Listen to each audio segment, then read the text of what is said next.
Hello, everybody, and welcome back to another episode of the Kayfabe Central Podcast, another episode of the Kayfabe Recap. This is episode 5 of the Kayfabe Recap. It is insane that I've been doing this for 5 weeks already.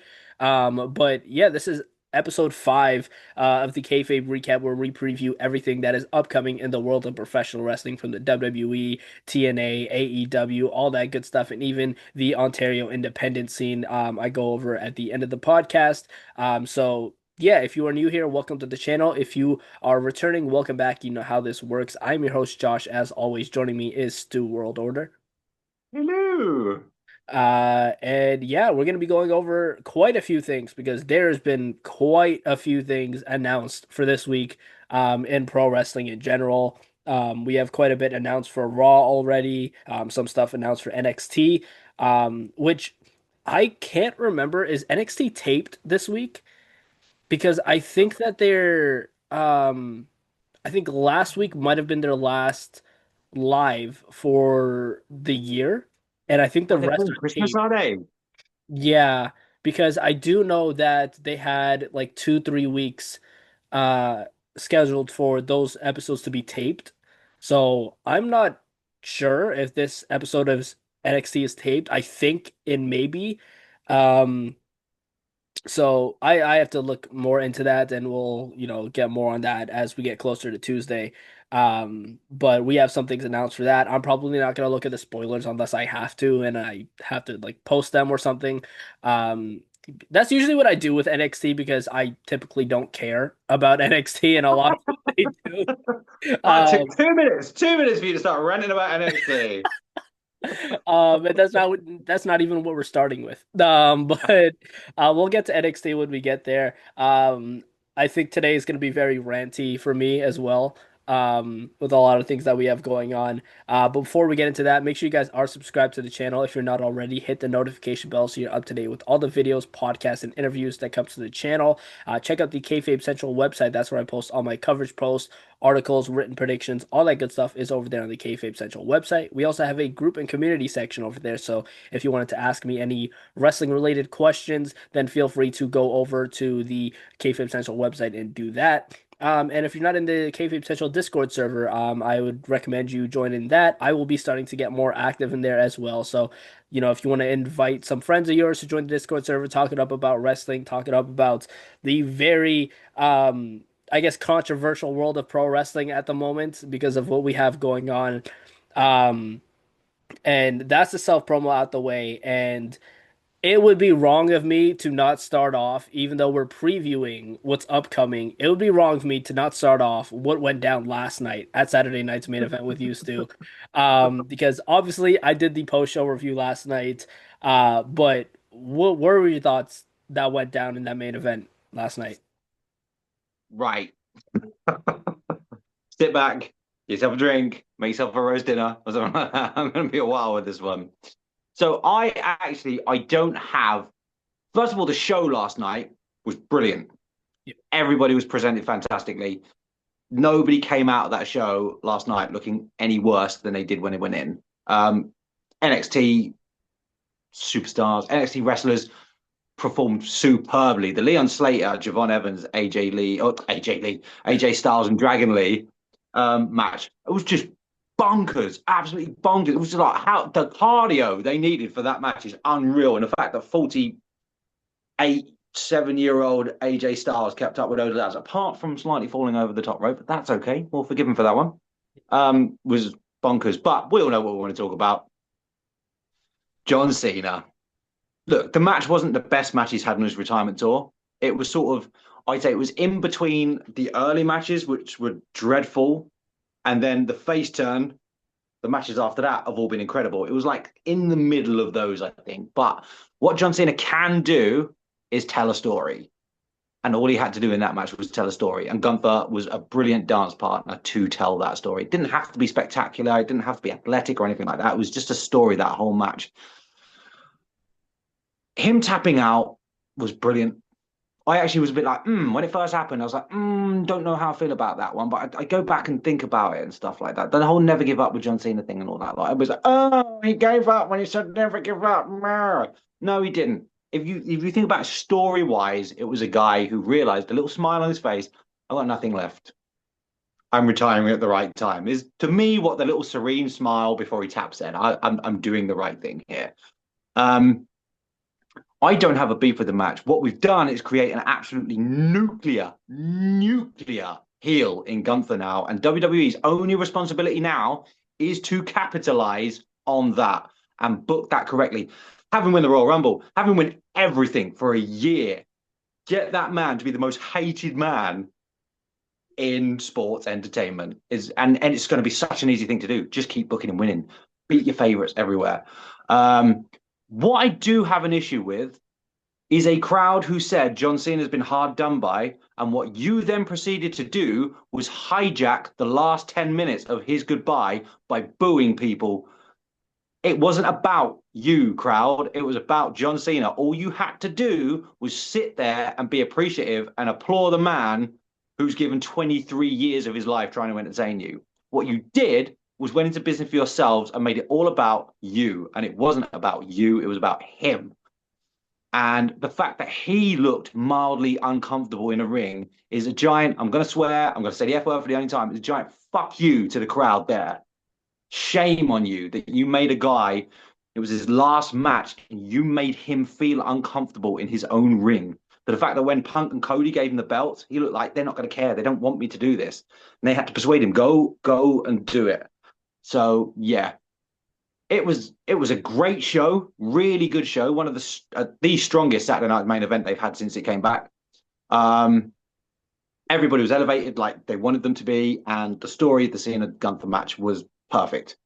The tap was it was even a good tap. It was just a I'm done tap. It was just brilliantly done, and shame on the fans in that crowd Yeah. and the idiots afterwards. By the way, who attacked, trying to get a gun for after get delusional dumbasses. Just have a word with yourselves.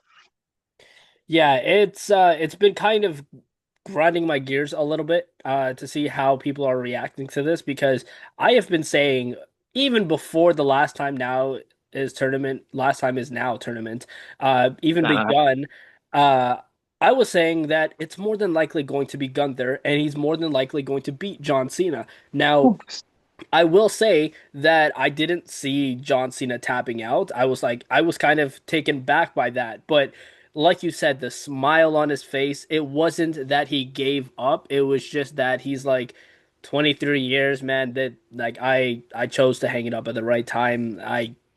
I'm done. And Exactly. that was it.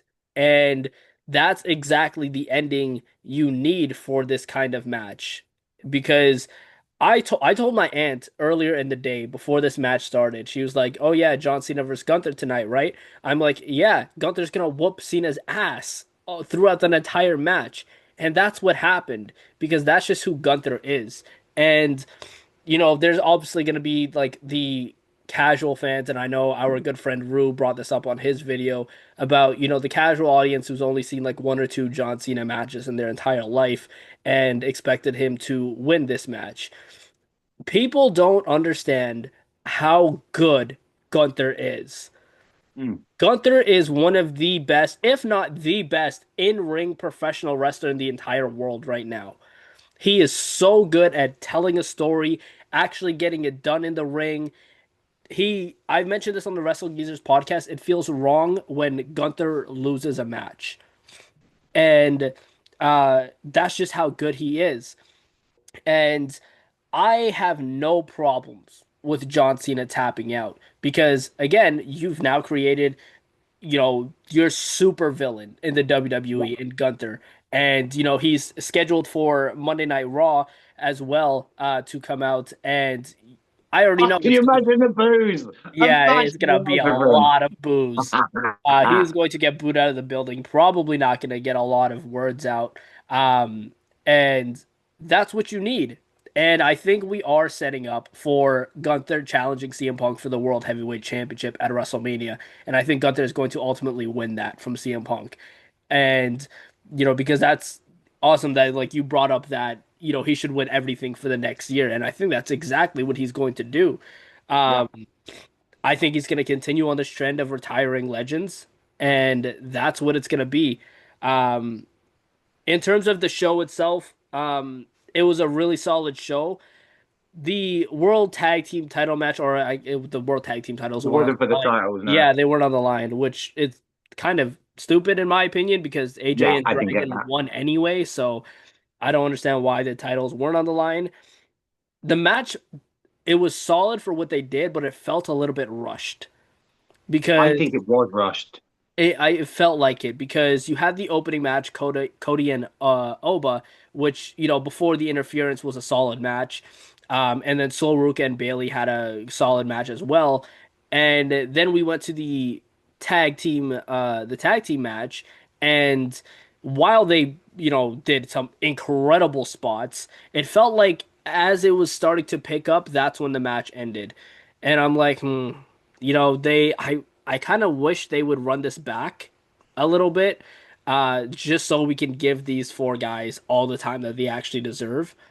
Oh yeah, Uh, they could go 25 minutes easy with that yeah, match. I Easy. think that if you added an extra 10 minutes onto this match instead of, the ads that you played afterwards, it would have been completely fine and it would have been, really good. But I am in agreement with you. I think this may be the most solid Saturday night's main event they've done since they brought it back. So the entire show gets a thumbs up for me, and Gunther beating John Cena gets a thumbs up for me as well because Yeah. it just makes sense. John Cena was never going to win that match. I don't think there was ever a point where even in yeah, obviously we're not backstage, but I don't think there was ever a point backstage where anybody was like maybe Cena should win, and even if that was brought up, it was probably immediately shut down. Be like, no, we need Gunther to win this, especially if Probably by Cena as well. yeah, exactly. Cena Cena would never go in there saying, "Well, I think I should go over on my last match." Cena would just he'd never ever do that. His whole last 2 3 years have been about elevating other wrestlers, literally. It would. I mean, Shawn Michaels. Everybody's like he should have dropped it to someone younger then. Shawn Michaels hit his retirement match to The Undertaker, who was like 500 years older than him, I think. Yeah, So there's no argument there at all. yeah, absolutely. But that's the Gunther and Cena stuff. We got to see what the fallout is from that and what Gunther goes into next. That's going to be interesting. I can't think off the top of my head who he's going to go into a feud with at this point in time. I think it's just going to be more of let's waste some time with Gunther until he enters the Royal Rumble. I still don't think he's going to end up winning the Royal Rumble, and maybe the Chamber that he ends up winning if he faces Punk.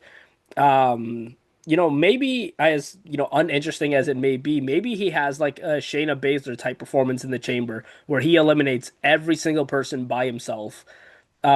I think that would I'm be down with him. that would be unreal.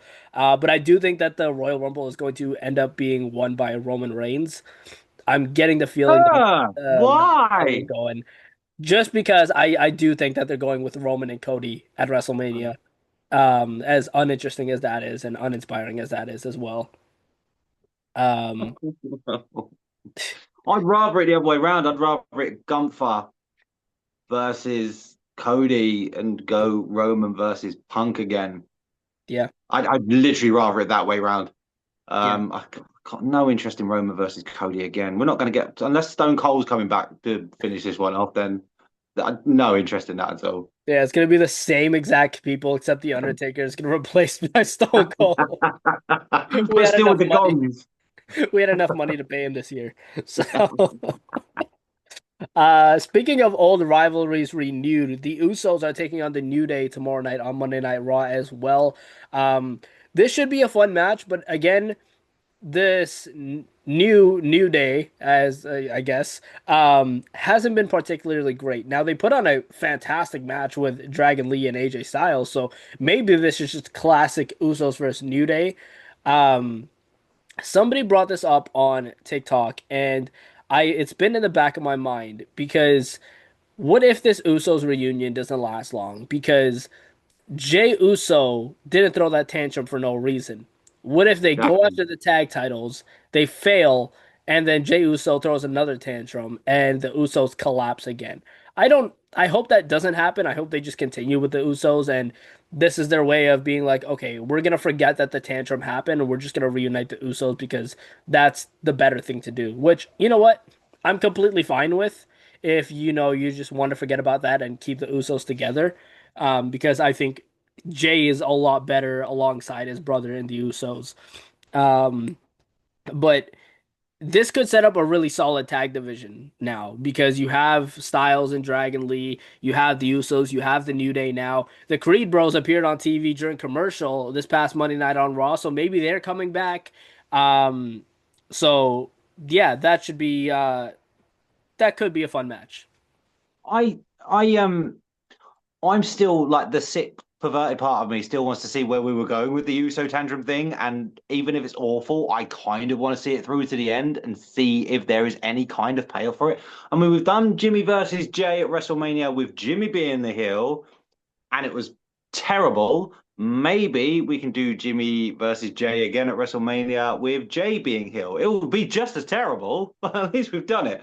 I kind of want to see it through to the end. But you're right about the tag division. We've been complaining for ages that no thought's been put into the tag division for a while. So we have got the Usos and we've got the New Day and we've got Dragon Lee and AJ Styles. God, it's so hard not to say AJ Lee. Yeah. Um, Obviously the War Raiders, the Creeds coming back is a big thing for me. They're so good, and at some point need those straps putting on them because they're elite. Julius Creed is going to be elite.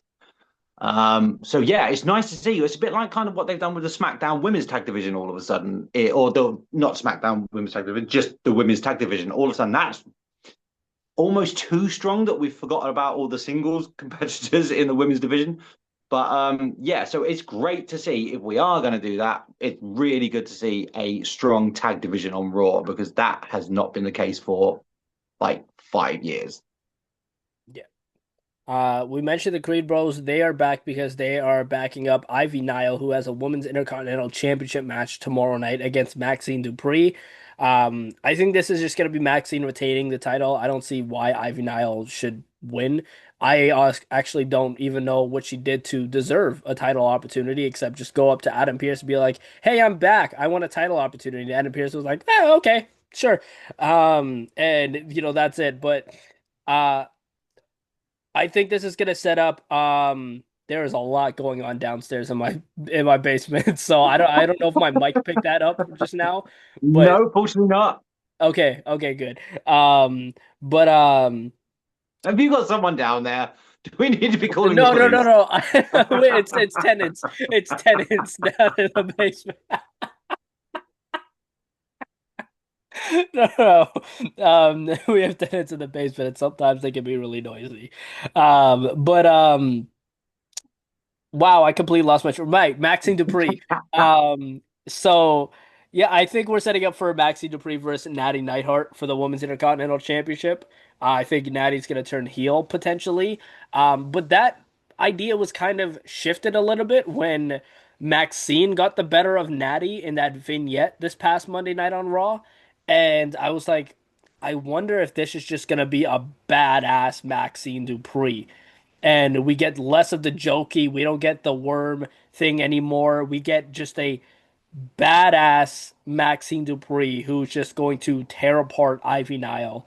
Um, and maybe this is a case of where Ivy Nile is underestimating Maxine Dupree. She thinks she's still this, I like just this little girl pretty much. Ivy Nile thinks Maxine Dupree is, and Maxine just comes out on Monday Night Raw and just beats the ever hell out of Ivy Nile. Maybe that's where they go down, but I think that Maxine is going to retain. Oh, I think Maxine will definitely retain. I think we're forgetting about the Becky Lynch of all this because she's obviously still meeting her lawyers and stuff about the IC title. By the way, I was right. You and Rue were both wrong. Everybody was asking who was going to be next for Maxine Dupree. This guy said Ivy Nile. This guy was correct. To be fair, when it comes to Natty or Maxine, I don't really mind what one goes feral. Um, Either of them going to the dark side, I've got no beef with at all. Maxine Dupree, I think we can still get a bit more silly Maxine for a while. It could be alluded to with the Ivy Nile thing, like she's just showing a bit more grit because obviously Ivy Nile's a beast when she wants to be. And then it would be a smart thing to do. We're all expecting Natty to be the one who turns and goes dark. But if Maxine ends up being the one, it's going to add a really, really nice layer to a character that's not brilliant. She's been with, is it American Made? I never know what one's what, but I think it's American Made. Well, Otis and Tozawa Oh, anyway. that's Alpha Um, Academy. Alpha Academy, that's the one, the American Made, the Creed brothers. Yeah. Yeah, so I'd like her to get away from them now. They are kind of, do we say, box office poison? So let's leave them in the dirt.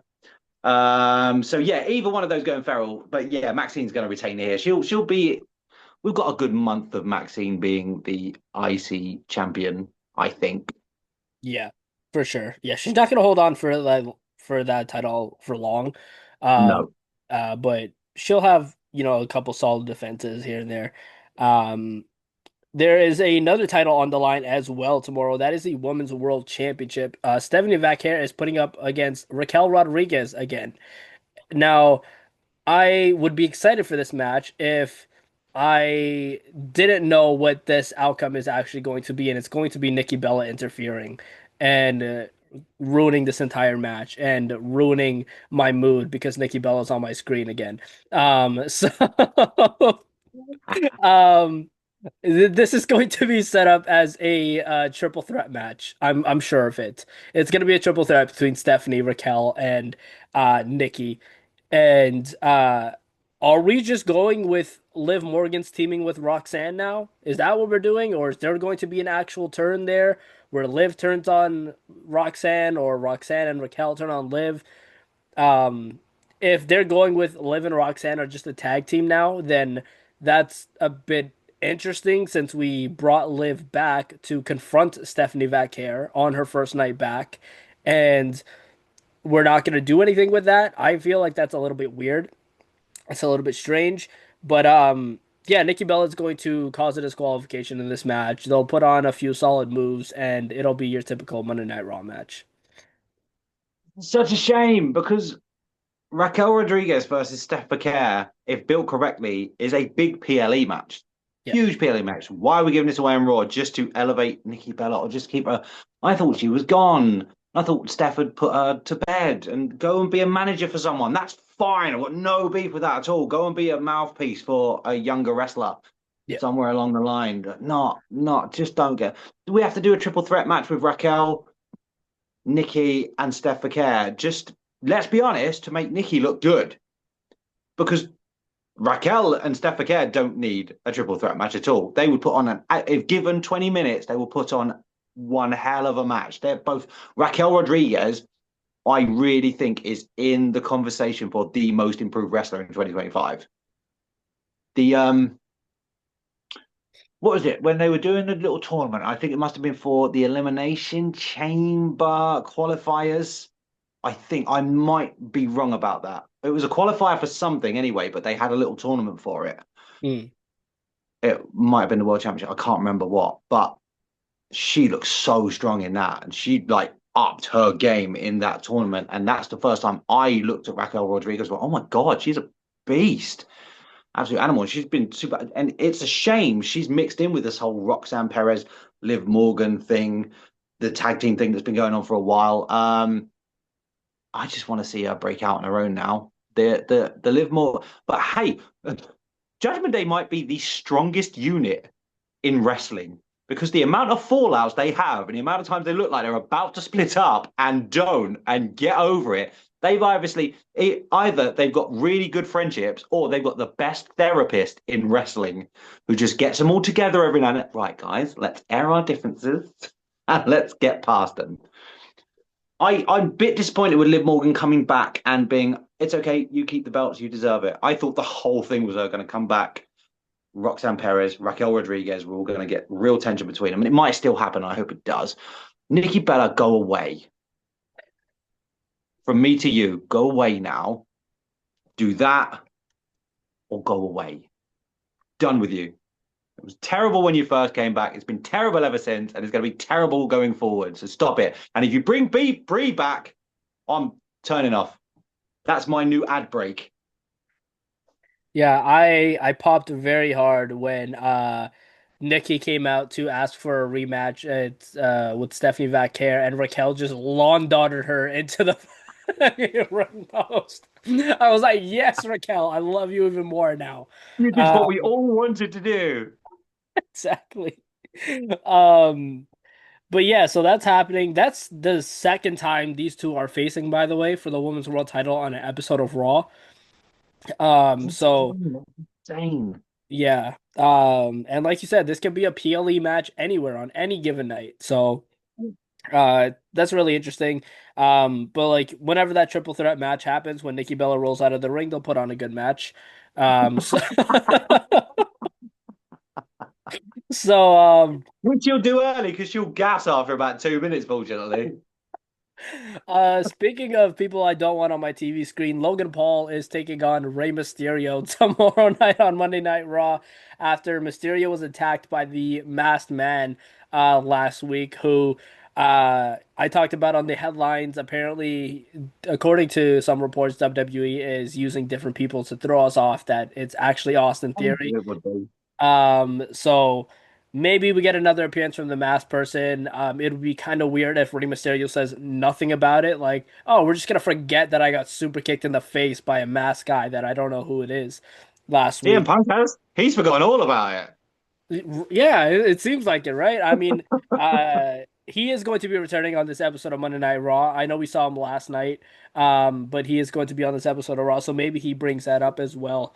Um, yeah, so. Rey Mysterio takes on Logan Paul. I don't have any interest in this, to be honest. Um, I No. thought, and maybe it could still go into Logan challenging Dom for the IC title in some shape or form. I think that would have to be a triple threat involving Rey, though, because you can't do that heel versus heel dynamic. Even though Dominic Mysterio is a lot more loved than Logan Paul, and they just want to try to experiment with that, I don't think it would be a good idea anyway. Um, it's just gonna be a whole match of lying, cheating, and stealing. There's gonna be brass knuckles involved, the championship involved. It'll be a Um, weapon. It would literally be a hardcore match without any hardcore rules at all. so I'm very intrigued to see where that goes. I don't know if I'm hoping for it, but I'm thinking that we're gonna eventually get the Vision and the Judgment Day butting heads. And I think that's gonna be the big thing that builds on Monday Night Raw between the Vision and the Judgment Day, but plus this masked person getting involved. Maybe this masked person goes after Dom or somebody in the Judgment Day as well. And it just becomes, this big mystery that everybody's pissed at the Vision now and everybody's going at the Vision. I So first of all, I've got no interest in Ray versus Logan. We've seen that on Raw already. And on a So PLE. yeah, exactly. So there's no need for that again. But it seems to be. I think the thing is, Rey Mysterio is one of the very few people who can get a standard match out of Logan Paul that isn't just like a Logan Paul spot fest. Yeah. He seems to be able to lead him around a match quite well. So I think that's why we keep. Maybe it's like Logan's like I learn a lot when I wrestle Ray, so keep me wrestling Ray for a bit. Which I half understand. I know you don't like Logan, so I'm not going to dwell on that too much. Um, I've got no problems with the Vision butting heads with Judgment Day either. I think that's actually a really good dynamic. For some of the matchups you get with it. Finn against anybody's great. JD McDonough against anybody's great. Oh, Dom, JD versus Braun would be ridiculous. oh right. Honestly, JD will look like he's dead. He will bounce. He will sell in ways we've never seen before to make Braun look like an absolute monster. But then also, if you look at like Dom versus Braun, mad interesting. He's still got problems with him from the fact that Dom won his IC title, which has never really been addressed before either. So yeah, great matchups in that. I'd just like to see Finn chatting with Paul Heyman as well. I'd like to see a Dom Paul Heyman dynamic. That'd be interesting just to get them two on the mic together as well. So no problems with that at all. No real interest in Logan Paul versus Rey Mysterio. The Masked Man, I don't think we're using two people. I think it is two people. I Mm. don't think we're trying to throw anybody with two people. I think because there were definitely very different builds Yeah, oh from yeah. what it looked like to me. Yeah. So I've got no problem with it being two people. It depends how much we're going to expand the vision or if they're anything to do with the vision. We still don't actually know Yeah. if they're anything to do with it. What they can't do is drag this out too long and it ends up being Hornswoggle. Just No, just stop it. Uh, I think they're dragging this out till the January 5th episode of Raw, where Punk and Breaker are gonna have their world title match. And I've mentioned multiple times that if you drag it out for that long and it ends up being Austin Theory, it's a little bit underwhelming because Yeah, you haven't done anything with Austin Theory to make us really hype for that. And um the last time we saw Austin Theory on TV was Grayson Waller saying, Austin Theory is dead to me. I'm with the New Day now. That was the last we saw of Austin yeah. Theory. It's not And like a returning conquering hero or terrible villain we've missed for a while. It's yeah, it is a strange one that. So if it's gonna be him, you need to pull that trigger before Christmas. yeah, if we do get the Judgment Day and Vision butting heads, do you think we're en route to a Judgment Day babyface turn? I think there's enough want for it. You can't have the Vision turn, No, babyface. absolutely You not. cannot. But I think a lot of people want to cheer Dom. A Yeah, lot of people want to cheer Finn. Remember, he made that return on NXT, and everybody's like, "Oh, that's what we miss." You know yeah, what I mean? Lots of people want to cheer JD McDonough because everybody's beginning to appreciate exactly how good he is. I think most of us would like to cheer Liv Morgan. Most of us would like to cheer Raquel Rodriguez. It's probably only Roxanne Perez who's the real true heel there now. Everybody else, even though they're heels, are very, very popular. And you don't hear bad words said about any of them. yeah, It's not like one of those, oh God, I hate him or anything like that. It's just like any one of them comes out, it's like, oh, they're so good, they're so good. So I think it would be much more of a natural babyface turn for them guys. And you could still have them being cocky. You don't really even have to change their character so much, just literally change their opponents. yeah. So yeah, that would make a lot more sense to me to have the Judgment Day maybe erring on the side of babyface just to see how that goes down. Yeah. I also think Roxanne Perez plays a babyface much better than she plays a heel. I think she just gives because in like it's the same case with Kalani Jordan, where Mm. outside of the WWE, she's just this sweet person and she's just very kind. And it's the same thing with Roxanne Perez. The heel thing is not who she actually is. And she is that, girl from Texas that trained with Booker T and that underdog. And I think Roxanne Perez fits perfectly as an underdog. And Oh yeah, as she's a tiny. babyface, she can work very well on the main roster just as well as she's working as a heel. Her heel work has gotten better. I'll give her that. But I still like her as a babyface a little bit more. So I've never seen her as a babyface. So I obviously started watching NXT at like the beginning of this year. So I only know heel Roxanne Perez. So and to me, I think her face just fits a heel. This is not shaming her at all, but she does have the face of a heel. But I can absolutely, if you say it in those terms, I can absolutely see how she'll easily translate into babyface because you're right, she's about that big, so Yeah. she can play the underdog part, kind of Alexa Blissish. By the way, Alexa Bliss versus Lash Legend. I never realized how small Alexa Bliss is until she looked like she'd been AI'd. Yeah. Like the tiny. I digress a little bit, but yeah, no. So I can see Roxanne Perez being babyface. You're right, and I think Judgment Day would easily slip into babyface. Yeah. Yeah, your former Raw Women's Champion and former SmackDown Women's Champion just gets squashed on an episode of SmackDown by Lash Legend. So Yeah. that didn't really sit right with me because I really do like Alexa Bliss. Um Yes. and like I even like I get the David versus Goliath dynamic, but man, really? This is somebody who's went toe to toe with Nia Jax before. And so Bullied Nia Jax. Bullied her. yeah, exactly. But yeah, Uh but David and Goliath. David didn't have 30 years more experience in fighting with slingshots. yeah. Um let's go on to NXT now. So like I mentioned, I believe that this episode of NXT is taped. If anybody knows for sure, let me know in the comments. Um, but setup for this show is one of the things at least Blake Monroe taking on Thea Hale for the Women's North American Championship. Now they set this up in the worst way possible. They had Blake Monroe come out for an open challenge because she asked Ava to do an open challenge. And they like to do this thing where the entire NXT women's locker room comes out because it's, to show off like, oh, isn't our NXT women's division so stacked?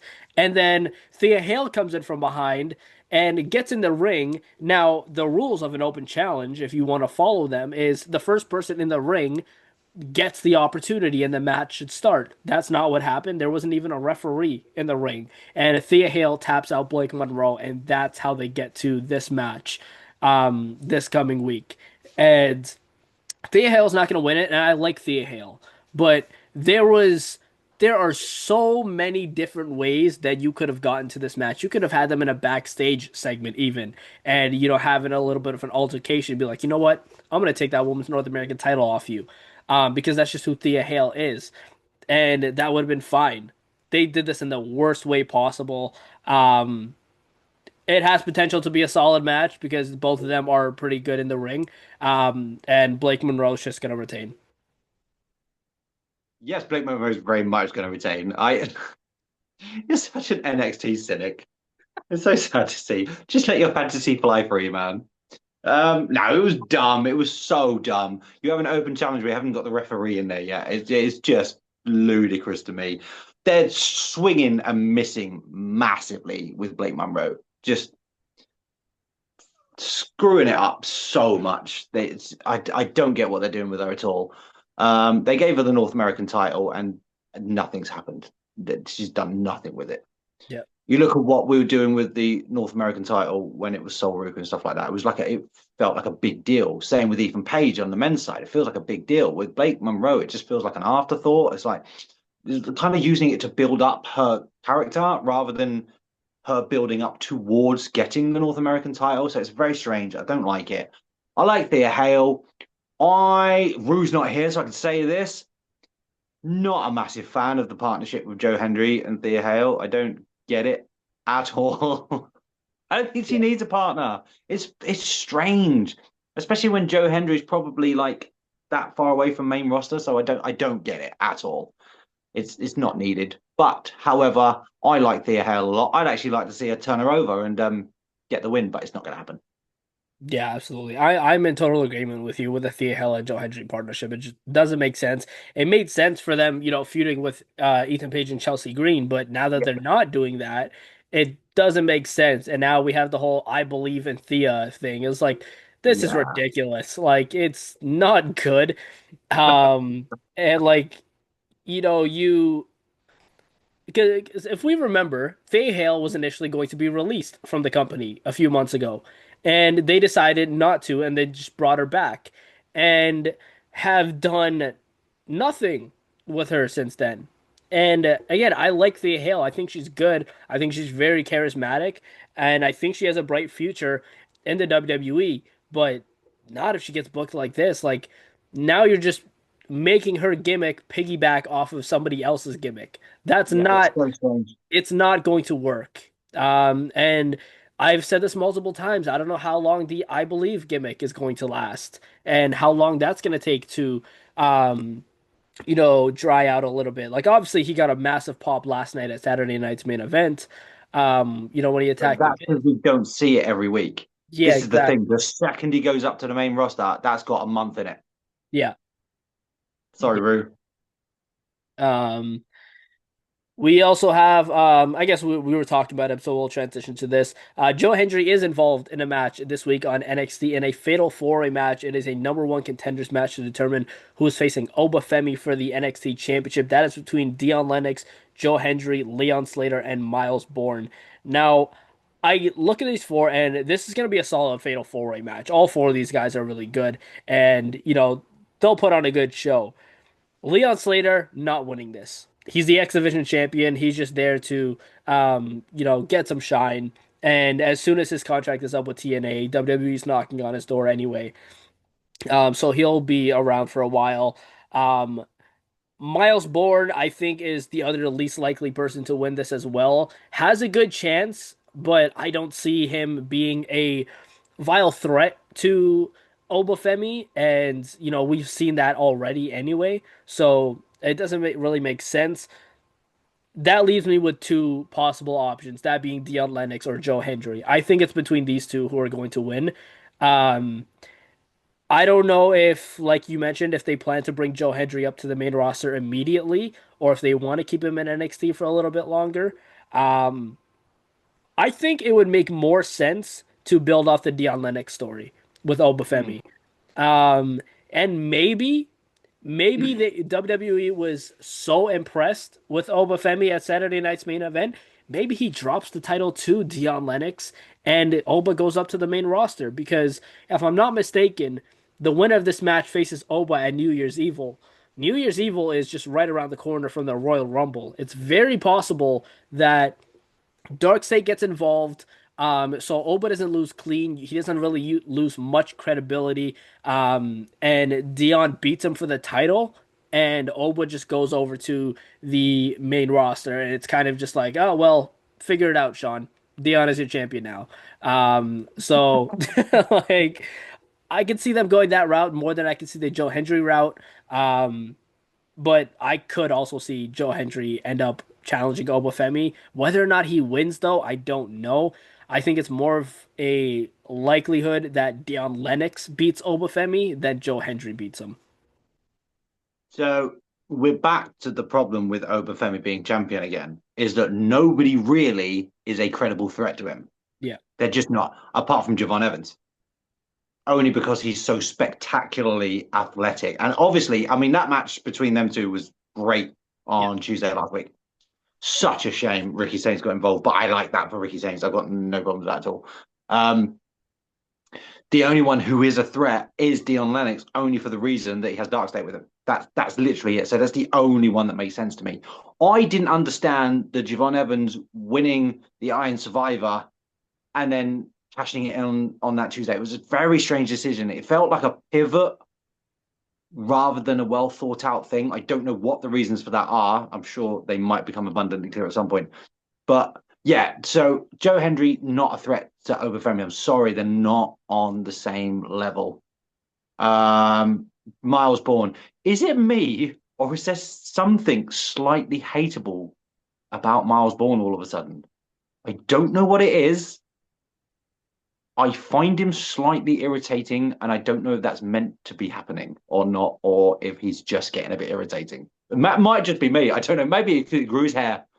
Maybe because he's going so Randy Orton that it's like in an imposter now. I don't know. I feel really bad. Leon Slater, you're right. He doesn't need to win that yet. It's good that he's in it. He'll add some much needed entertainment to it. But yeah, it's only, you're right. It's only Dion Lennox because he's the only one who's the threat. We are, especially after Saturday, very, very close to Oba being on the main roster now because he looked great. Like he looked great. And you can book him in the Rumble, which I think we're going to see quite a few NXT people in the Rumble. Oba, you can have him really sort some people out in the Rumble, have him multiple eliminations, really build him up, and then boom on SmackDown. I wouldn't be averse to seeing Oba win the Royal Rumble if Gunther's not going to. He's not gonna, yeah. but as you said, boring Roman Reigns probably will. I say that I feel really horrible about it. I love Roman Reigns. I love him. I just don't want to see him win the Rumble. I don't. Yeah. But yeah, so Dion Lennox for me. I think you're right, as in I think he'll take the title off of Oba. He doesn't deserve to. He's not a good NXT champion for me at all. It's just the pushing of Dark State again, which is just awful. Yeah. But yeah, it's the only thing that makes sense to me. They've put the title on him at a weird time, and I can't figure out why, unless it was literally just to have that match with Cody. Maybe. And I think with Javon, I think he's just being set up to go to the main roster already. Mm. I think they just want him up there already. He's been getting more main roster time. I think maybe he does a little thing with Ricky Saints first, and then he's out of NXT because if he's not going to win the NXT title or the North American title, which is also just a very confusing picture, then I think Javon is just going to go up to the main roster. He's proven that he can hang on the main roster. So 100%. I think that's what the pivot was. Maybe they were just like, okay, we for some reason want Tony D'Angelo to go after Ethan Page now instead of the NXT title. and we want Ricky Saints to turn heel, and maybe they do something with Javon and Ricky, and maybe Ricky beats him, goes on to fight Oba again, and Javon goes on to the main roster. And I could see something like that happening, or maybe Dion Lennox wins it. I have no idea. But I feel like if they want to do Ricky versus Oba, nobody else is winning that NXT title. Which again, it this whole thing is very confusing. And it feels like once again NXT's booked themselves into a corner where, almost no matter which way you go, it's not going to make a whole lot of sense. Mm. Um, But the problem is though, I don't know how much choice he has. I mean, Sean might be having, I've got this great story, blah blah blah blah blah blah blah. So we're going to do this, and do this, and so we do this and we do this, and then Hunter says, "Ah, no, actually, in January I'm taking him, and in January I'm taking him." So then you're in a position of like, ah, shit. So then you've got to try and pivot, yeah. and then it's like, oh no, actually I'm taking him as well. Ah, so yeah, I think you're kind of secondary booking. This is the problem. I think you're having to catch up with what the main roster plans are. Yeah. But yeah, I feel bad for him. Tony D'Angelo, by the way, I quite like it. I quite like how he's got. I know you're gonna hate it. You hate it. Who is this man? Why is he here? I don't like the fact he went after who is it, Javon, and then was like, oh, actually, no, I'm gonna go after Yeah. Ethan. That was a strange one to me. But again, as you say, I think there's a pivot there. But I like the way he's presented so far. I know you hate him. Not hate him. You don't Yeah, respect what I, he's I actually doing. like Tony D'Angelo. But it's just the booking that he's been given. And the Dawn gimmick kind of ran out and ran its course. So I'm glad that he's not doing that anymore. But at the same time, we don't really know what this new gimmick is. Is he just more sadistic and there's not really a gimmick to it, or is there a gimmick to it? They haven't really explained that. He's just shown up and attacked Javon Evans and Ethan Page. So maybe we get something more on that on this episode of NXT, because it does seem like they're going to go forward with Ethan and Tony D, which Mm. again, Tony D's already won the North American title, so I don't think that's necessarily interesting.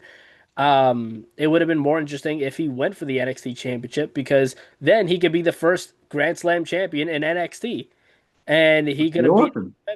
Femi. But clearly not the case that they And want. he is someone who is actually a legit threat to Yeah. Obafemi. He's like one of the very few people who is, especially coming back in his comeback where he just looks like a monster all of a sudden. Yeah. Um, so yeah, I can't work out what they're doing. And I don't want Ethan Page to lose the North American title. I just don't. I think he's brilliant as the North American champion. Yeah. We also have Ren Sinclair and Kendall Gray taking on Fallon Henley and Laney Reed. I could care less about this match, but at the same time, I'm loving what Kendall Gray is doing. She just looks so good. And she's moving fantastic in the ring, and she's going to quickly become one of my favorites in NXT and maybe in the WWE at some point. Because she's good. Ren Sinclair is good too. And I like Fallon Henley. Laney Reed, I'm still on the fence with a little bit right now. Because there's some days she wrestles pretty decent, and then there's some days where it's like okay, it's this pretty standard stuff that she's doing. But that this has been a solid build thus far for Kendall and JC, and it's just going to continue in this episode. And I actually, out of everything going on in NXT right now, Kendall and JC is probably the most positive thing going on right now. Yeah, so Kendall Gray literally did a sequence in a match a few weeks ago, and everyone was like, "Oh my god, she is so good." She was never going to win the Iron Survivor before she did that. Yeah. To me, she was kind of like, she's pretty good. Let's see what she's like in NXT. And I can't remember what match it was. She did like a minute sequence, and everyone was like, "Holy shit!"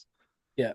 And they've just run with her. She's great. The fact that she's gone from LFG to winning the Iron Survivor, not LFG, sorry, Evolve. Evolve, to winning the Iron Survivor to challenging for that title just says all you need to know about what they think of Kendall Gray now. And she deserves. She's really, really like smooth in Yeah. the ring.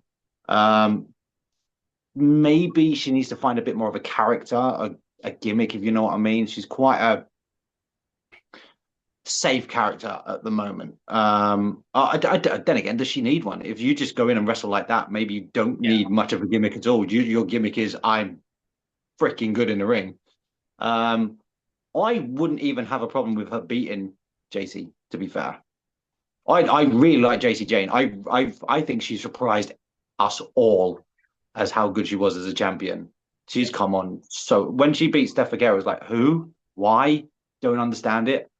But yeah, she's one who the titles made her rather than her making the title, which is not always the case. But no, she's great. So I've got no problem with her keeping the title either. But I wouldn't have any problem with Kendall Gray winning the title off of her either.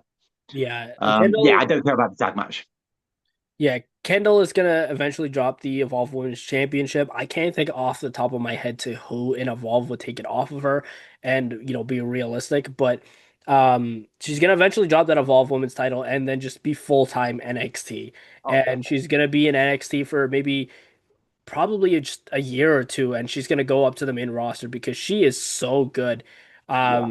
Like I honestly think she's maybe this may be a hot take, but I think that she is the best in-ring wrestler on this women's division in NXT right now.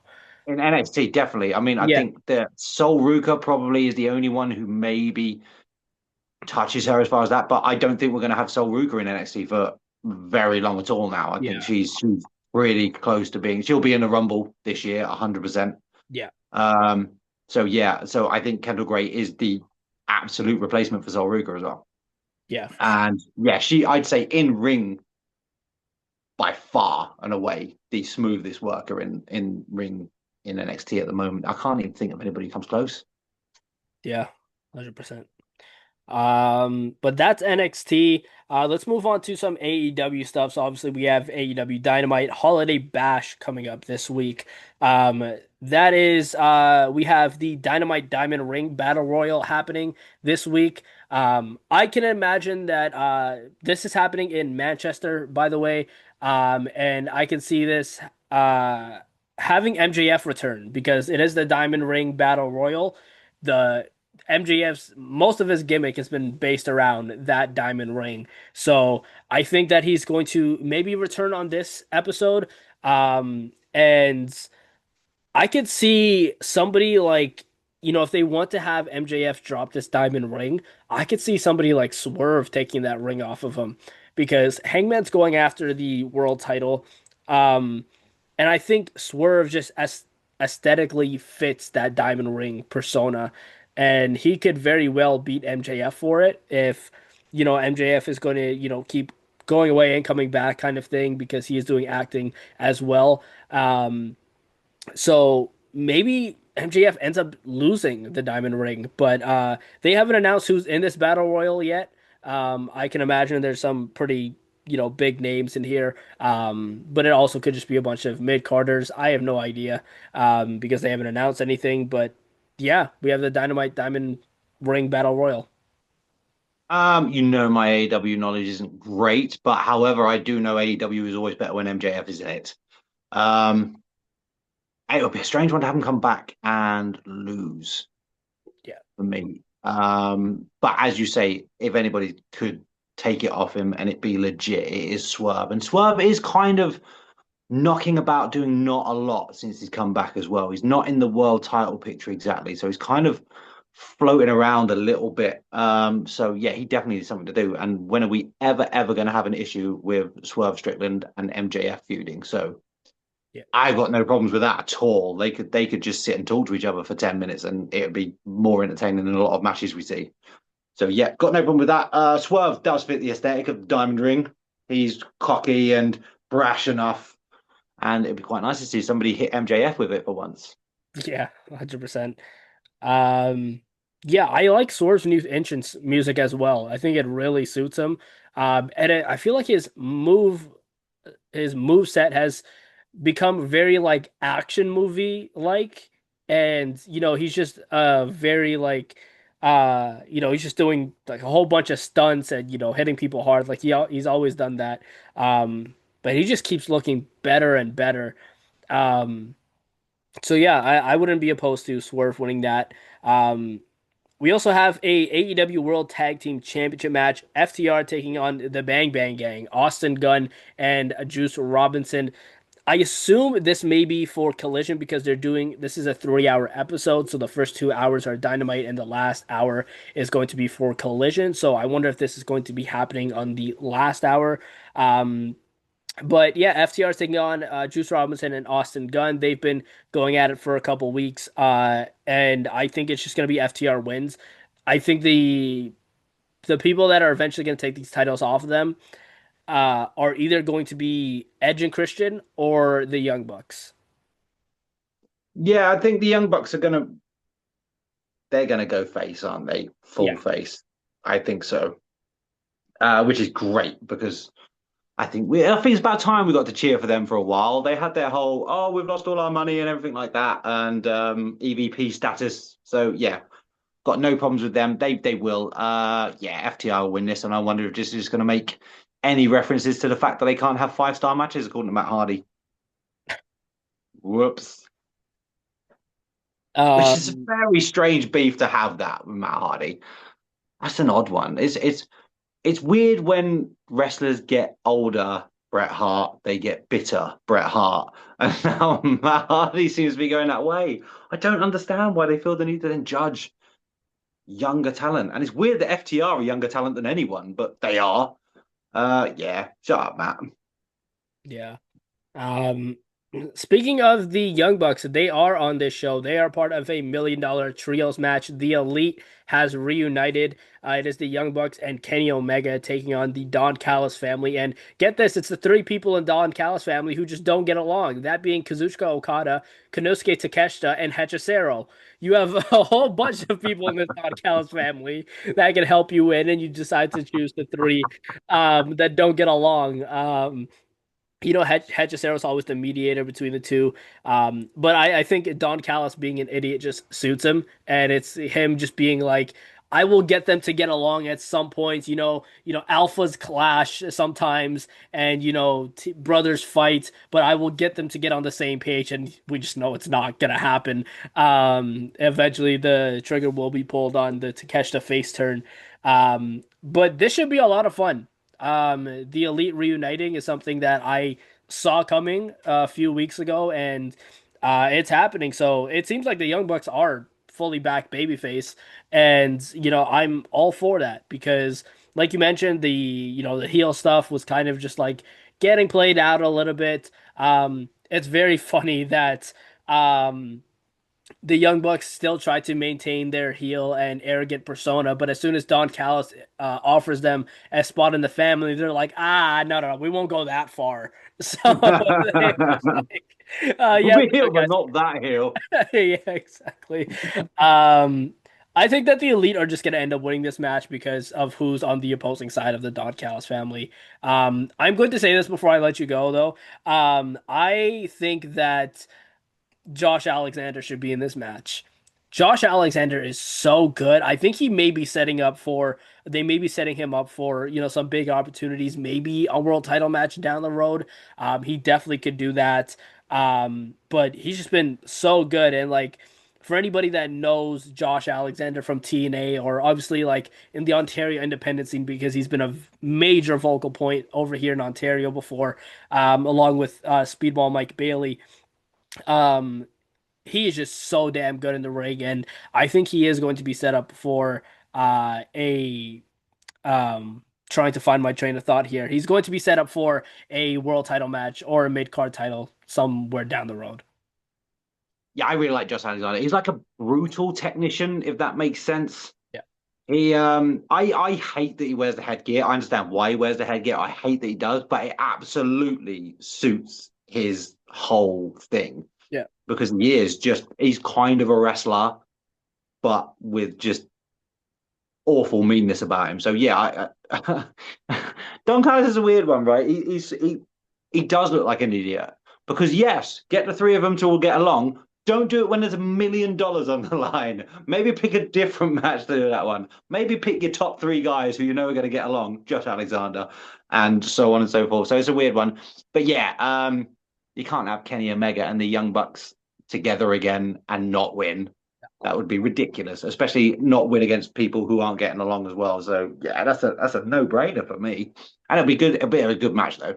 It's Yeah, never not going to be a good match when you've got those six people in the ring together. It's going to be awesome. yeah, But absolutely. yeah, Josh Alexander should have been a part of this, but Josh Alexander should be a part of most things at the moment. Yeah, I just want to see Carl Fletcher versus Josh Alexander. Right. that would be a good match. That'll be a Uh, hell of a match. Just Speaking those of two. Kyle Just Fletcher, did you see the match with him and Speedball Mike Bailey this past week on Dynamite? no, sir, I haven't watched that yet. That's my bedtime viewing tonight. Okay, yeah. So when you watch that match, I'm expecting a text from you because we talked about it now. Because I'm not gonna spoil who won or anything, but you're just gonna finish watching that match and you're gonna be like, "Holy shit!" Because Awesome. it was amazing. But I'll let you watch that. Let's talk about my second favorite thing to talk about during the week. And that is TNA. So we have TNA going on this week. This is their last episode before they take a break for 2 weeks. Because for anyone that doesn't know how TNA operates, they don't do weekly shows. There's times where they'll take a few weeks off and then they'll come back. And I believe that if they're taking 2 weeks off, that would take us into the new year for their first show of 2026. So all that's been announced for this episode of TNA Impact is Team TNA versus Team NXT in a steel cage match. And obviously they have the guys on the NXT side of things that are just doing nothing. I have the entire list here of who is. So on Team NXT, it is Stax, Lexus King, Tyson DuPont, Tyreek Igwe, and Brooks Jensen, taking on Mike Santana, Jeff Hardy, Matt Hardy, Steve Macklin, and Santino Marella. Now, I'm fine with, Team NXT and those guys getting some TV time and getting some TNA time. My rant today is not about NXT. Yay! Here we go. It's not about NXT. And before I get into this, I want to say, because, it's still my podcast, I'm going to come in here and share my opinions. It has to do with Santino Marella. And this has Oh. nothing to do with the person. This has nothing to do with Anthony Corelli. This is Santino Marella, the character. At this stage in 2025, at no point should Santino Marella be your main focal point in storytelling on your TV show. Because that gimmick it's gone. Okay, it's in the past. At no point, because Santino comes out last week because Matt Cardona got kayfabe hurt by Team NXT, and he comes out to announce the replacement. And he's like, "Oh, the replacement is me," and I'm thinking to myself, I'm like, are we being for real? And this is not on him. This is on the writing and then the booking, that you're putting Santino Marella at the forefront of one of your main storylines. It's not good, and you shouldn't do it because, one, the guy he's getting much older, and you're putting him in a steel cage match out of all matches against, five young guys, hungry guys that are not going to give a damn. And I completely understand the the story that they're trying to tell with Stax and Santino, because Stax is the future son-in-law of Santino. But again, this shouldn't be a thing. You shouldn't have Santino Marella be the main vocal point of your week-to-week television. I'm always so happy when you get onto TNA because it just fills me with joy how angry you're about to get, especially when you're like zoning in on Santino as well, your guy. But no, I do get it. Honestly, it's like sticking Shane McMahon in a steel cage match with Javon Evans and Leon Slayer. It doesn't make any sense whatsoever. It's a strange one. It's strange how far a name can carry you. And I think that's half the thing. TNA don't have an awful lot of recognizable names to the casual fan. Um, and because of their partnership with WWE, they do have a lot of casual fans probably turning over, and they know the name they're going to recognize is Santino Marella. Although what you're doing by putting Santino Marella in a cage match with other people is making sure you're not going to make any new names because you're sticking Santino Marella in there instead. It's so bizarre. I don't get it at all. Unless he's going to get seriously hurt, is the only way that can work. The only way it can work is he literally plays into his limitations and gets severely hurt and is like, that was a dumb idea. What we gain out of that, I don't know. But now you're in it. This is what you got to do. You can't look strong in a cage against younger guys, even if it is the dregs of NXT. Yeah, absolutely. And like, all jokes aside with NXT, five solid, talented guys from NXT that just aren't getting enough TV time because they have their guys that they want to push on NXT TV. Um, but yeah, I don't like the fact that Santino Marella is being pushed as the main character of TNA when you have people like your TNA World Champion Frankie Kazarian, you have Steve Macklin who for some reason dropped the international title to Stacks, which I don't think that should have been the case. But But then you'd have him as a rival then. If he's dropped it to Stacks, Stacks is in the match. Surely you have him on the opposing side. Just makes absolute sense to me. yeah, I Steve Macklin is in this match. Oh, Uh, okay. yeah, he is in the match. And that's completely fine. It's just Santino should not be in this match. He should not be. And like even in the backstage segment on Impact last week, the team NXT comes up to, him, Kazarian, and Ariana Grace, and the guy just pulls out the Cobra. Like, what the fuck are you gonna do with that? Like against the five big ass dudes from him. Like, yeah, I'm gonna pull out the Cobra. Like, it doesn't make sense. And again, this has nothing to do with the person Anthony Corelli. This has to do with the Santino Marella gimmick because I love Anthony. Anthony is my guy. But in terms of the Santino Marella character on TNA television, it's just not good. Agreed. I agree. I can't even say it. If he pulls out the Cobra again, somebody should just say, "Hey, mate, I'm going to break that Cobra's neck and your arm." Yeah. But that's all that's announced for TNA Impact this week so far. Let's move on to Friday Night SmackDown. Now, we only have one thing announced for that as well, so far. And that is the MFTs are taking on the Wyatt Six for the Tag Team Championships. Now, my reaction was the exact same because, again, I don't care. I don't care about this feud. I don't care about the Wyatt Six. I completely understand that you're trying to carry on Bray Wyatt's legacy, which is fine, but it's not good. You're not doing a good job. And um I'm going to give this a compliment, but it's going to be to Solo Sikoa. Solo Sikoa has gotten so much better. That promo that he cut last week, not this past episode of SmackDown, but last week when he was like, Yeah. all I have to do is Bo leave, I Yeah. popped. I was like, oh my God. Awesome. And this was like, this is not the comedic relief Solo Sikoa. He was serious. He was dead serious.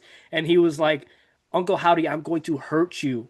And I kind of liked that the setup that they had for this past weekend on SmackDown with the MFTs as well, where the Wyatts call out the MFTs, but they're in like this mafia type setting, and Solo's like, I just told you that I run SmackDown. We're not going to do this on your time. We're going to do this next week. Perfect. That makes perfect sense. What doesn't is the entire storyline in general. I don't care for it. Tama Tonga seems like he's going after the U.S. title, so I want to assume that Tala Tonga and JC Mateo are going to be the ones representing the MFTs in that match, which it doesn't matter which route you go, it's not going to be interesting.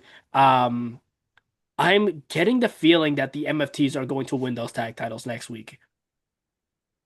Well, first of all, they should win the tag titles next week Yeah. because literally Gacy and Loomis have done nothing. They No. have literally done. They took the strongest tag team division, one of the strongest tag team divisions in wrestling. They gave it to the weakest team out of that, and then proceeded to do absolutely nothing with them. So good. I don't even like JC Mateo or Talatonga. I don't like them at all. They give me nothing. But I would still rather see the titles on them than Gacy and Loomis. Now, getting into the MFTs versus the Wyatt Six, I'm like you. I don't care. but the difference between the leaders is getting wider by the second. So SmackDown just gone. Bo Dallas, Uncle Howdy, that promo was awful. It was so bad. He looked lost. He looked like, I don't know what I'm supposed to be saying here. It was incoherent. It wasn't like entertaining Bray Wyatt incoherent rambling. It was, I don't know what I'm supposed to be saying rambling. Pauses were too long, Yeah. just nonsensical. He didn't look comfortable with it at all. And if you're going to be the leader of a faction, you're the one who has to look comfortable. Switch to Solo Sikoa. As you said, his promo last week, which I think was probably the best promo we've done. And bearing in mind at the time he was getting hit with dumbass what chants as well, which don't even get me started with that stuff. He powered through that and delivered strong and made me really want him and the MFTs, who I don't even like. There's not a personality among them apart from Solo. Yeah. Tala a tiny bit, only because he's like, yeah. I'm not Tala, sorry, Tama. Yeah, Yeah. yeah, yeah, yeah. Do you know what I mean? That's it. That's the only other bit of personality in that whole entire group. So this is why I don't care about this, but the difference is wide between the two leaders, and I think we're getting close to time for the Wyatt Six. Yeah. Since they've done nothing since debuting the Wyatt Six, all those that year ago with Chad Gable and blah blah blah.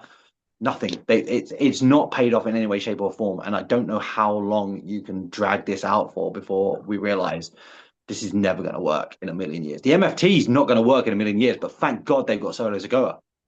Yeah. Literally the glue. Correct me if I'm wrong. I don't think the crowd was singing the Wyatt's theme song either this past week on SmackDown. No, I think they they just nothing. I think it's translated to in the arena as well, where it's like, we don't care. You haven't Mm. done anything. Like, I don't remember the last time Loomis and Gacy defended those titles at all. They haven't for so long. For so Yeah, long, they haven't. It's yeah. really bad. It's awful. I don't get. I hate when people go after a title, get the title, and then disappear. It's one of my biggest pet peeves. And the only saving grace is I don't particularly like watching them wrestle. So happy days, I don't have to do that at least. But take the titles off of them. I wish it was going to anyone other than Tala and JC, but I will take them over the Wyatt Six because I'm Wyatt Six of them. Exactly.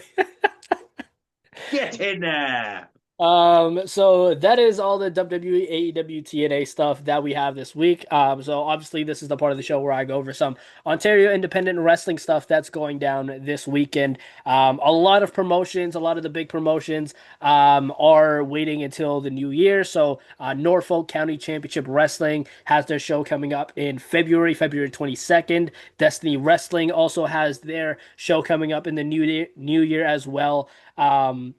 But this Saturday, sorry, not this Saturday. This is happening on a Wednesday and a Thursday. Demand Lucha is hosting their live holiday Lucha show. So it is a Christmas themed show. If you want, your, dose of Lucha wrestling, this is the place to go. It is happening at Parkdale Hall. I believe that's the arena name.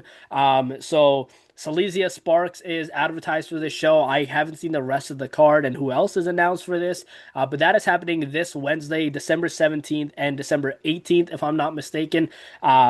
So yeah, that is happening this week. Demand Lucha. If you guys have any interest in checking that out and have interest in, Lucha Libre style wrestling, this is definitely the place to go. I've never attended a Demand Lucha show, but I've heard they're a lot of fun. And it's always fun when you get to see people flip around and fly over top ropes and fly into tables and barbed wire, all that good stuff.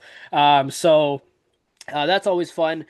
So Demand Lucha is happening. Also this Saturday, on December 19th, we have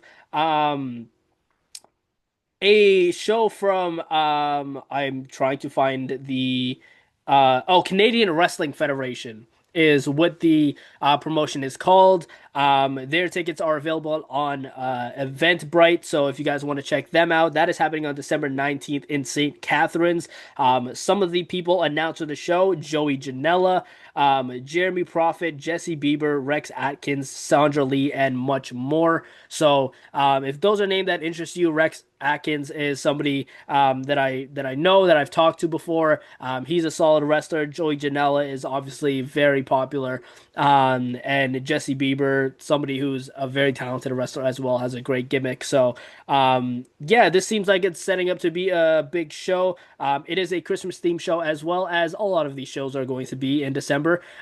So even Stu's wearing a Christmas sweater right now. So we're in the festive mood right now in December, getting very close to Christmas.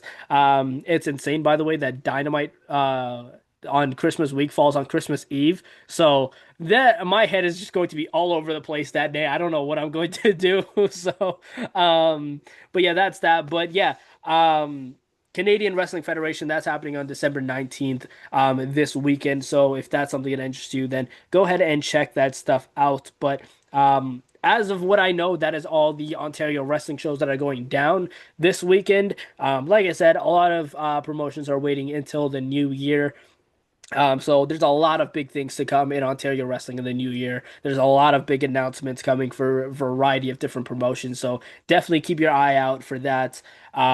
But yeah, that is the kayfabe recap and everything that we have to talk about and preview in the upcoming week of professional wrestling. As always, we want to know what you guys have to say and what your thoughts are. So make sure you guys let us know your thoughts down in the comments, whether you're listening on YouTube or Spotify.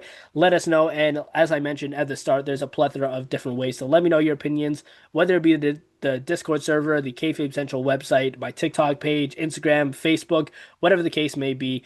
Go and check all that stuff out, linked down in the description.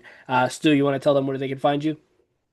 Well, first of all, as we're advertising Little Wrestling, where you can find me on Saturday, the 20th of December, Saturday coming, is going to be announcing for Fight Factory Wrestling at the 1NK Leisure Centre in Lincoln. So get to that one. That's their last show of the year. And there's a lot of beefs to be settled in that one.